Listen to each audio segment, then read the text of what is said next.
When you start at 25, saving $100 a month, and you do so every single month until you are 65, and put it in a good Standard & Poor's 500 index fund, let's say in a Roth IRA with average market returns, you'd have $1 million. Wow. But if you wait just 10 years, $100 a month is $1,200 a year. For 10 years, it's $12,000. Not that much money if you wait 10 years.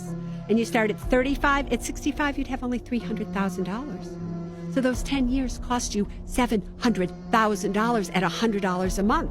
If you're new to investing, don't skip this video. I'm going to tell you how I would invest $150. If you've seen some of my other videos, then you know that I love investing. I love to talk about investing. I've been doing it for almost 10 years now. And during that time, I've grown my portfolio from $150,000 to $280,000. So with $150, I would be looking strictly at ETFs and mutual funds. If you're unfamiliar with what those are, they are a method of investing into a basket of stocks. So with an ETF, you're going to be investing typically in hundreds of stocks, as opposed to just investing in one. Now, the advantage of this is that it offers you diversification. So you're not weighing the performance of your portfolio simply on one company or on one stock, but instead you have hundreds of different companies that are in your portfolio. If I were starting out investing, I was new to investing, I had $150, I would invest the majority of that into QQQ. I talk about QQQ in basically every other post, and QQQ is a ETF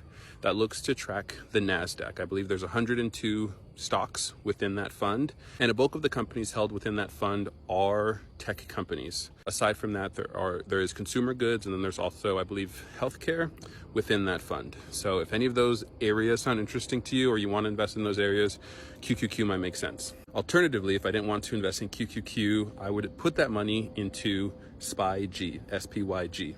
I've talked about a fund called SPY. SPY is an ETF that tracks the S&P 500, which is the 500 largest companies within the US. SPYG is going to be the growth version of SPY. So it's going to be more focused on aggressive growth. So I guess an example breakdown of the 150 would be 100 into QQQ and then $50 into SPYG. Alternatively, I could do 75 into QQQ, 75 into SPYG.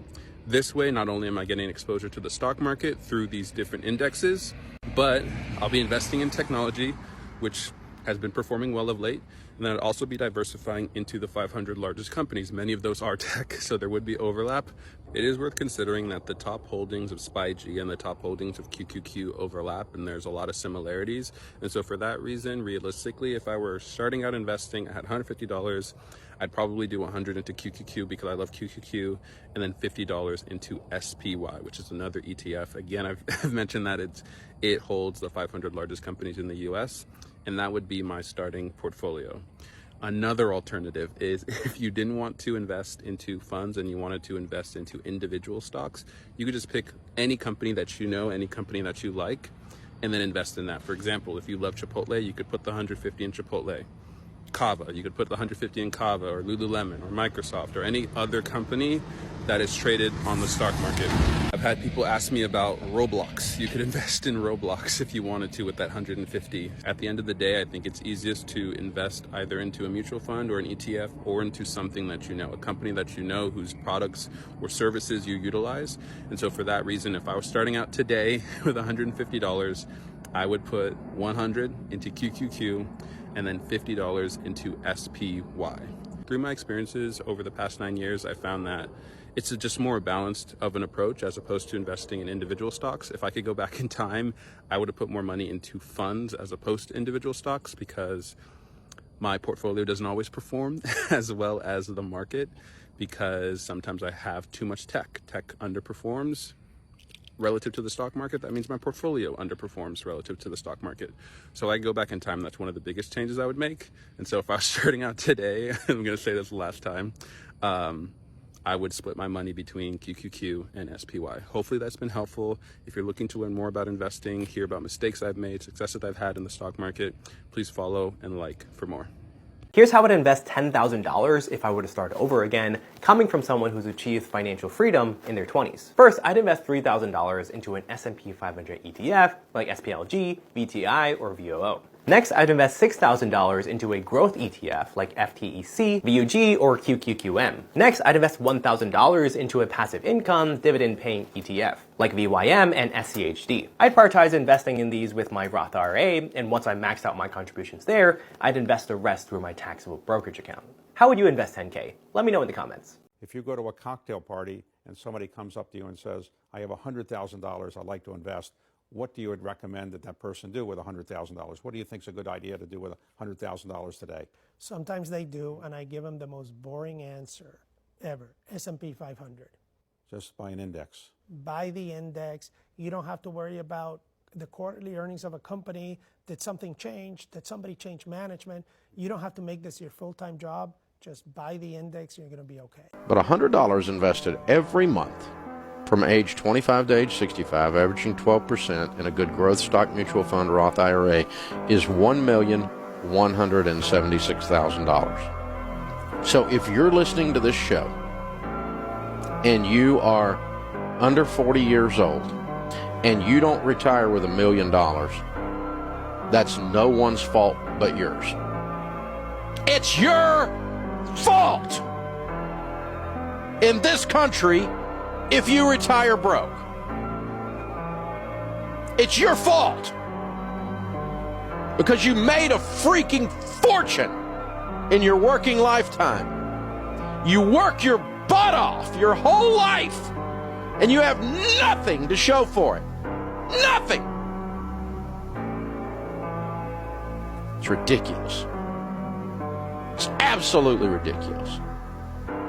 Here are the only 3 investments you need to retire early as a millionaire. This is the exact order that made me worth over 8 figures in just 6 years. First is real estate. I own 7 short-term rentals across 4 states and 40 long-term rental units that cash flow over $40,000 per month. And I manage everything remotely with just under 2 hours per week. I started with house hacking, then leveraged the burst strategy, and then later mastered short-term rentals. Number 2 are ETFs and index funds. I invest through Roth IRAs, my brokerage accounts, HSAs, and my solo 401k. And within these, I hold funds like VTI, VOO, and SCHD for broad exposure and dividends. I auto-invest monthly, letting time work its magic instead of trying to time the market. Number 3 is Bitcoin. Bitcoin is the only asset with a fixed supply of 21 million coins. I DCA every single day and keep my Bitcoin in cold storage. Let me know what you're investing in the comments below. Here's what I would do if I was a complete beginner to stocks but still wanted to invest money. Step 1, I would get a free stock trading app like Robinhood. It's free to use and it's really easy to understand. Perfect. Step 2, I would skip over all of the big individual companies. Buying stocks can be risky, and if you're just a beginner, picking stocks might not be the best idea. Instead, you can invest in all of the best stocks all at once. An index fund like IVV can help you buy a teeny tiny piece of the top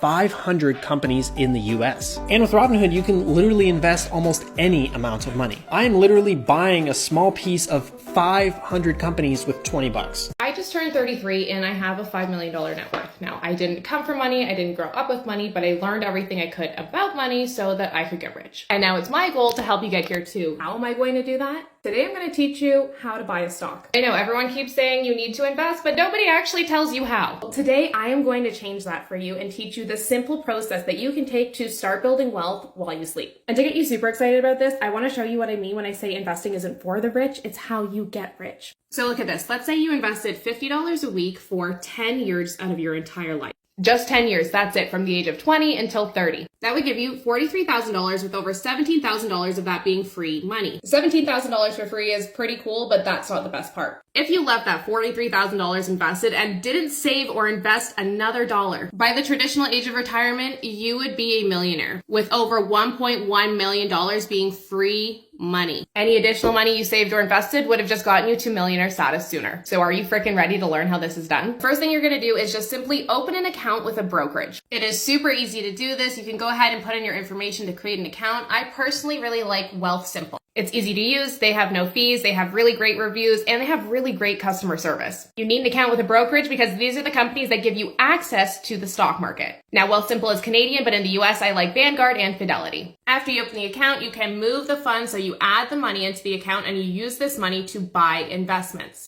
You do that by simply linking your bank account and then initiating the transfer. Now, don't make this huge mistake. The account is not the investment. Your RRSP, your TFSA, your 401k, your IRA, those are not investments. Those are simply accounts that you use to put the money in and then use the money to buy actual investments like stocks and bonds and that kind of thing. If the money is just deposited into the account and you did not actually buy investments with the money, your money is not growing, it's just sitting in cash and it's wasting away due to inflation. We don't want this.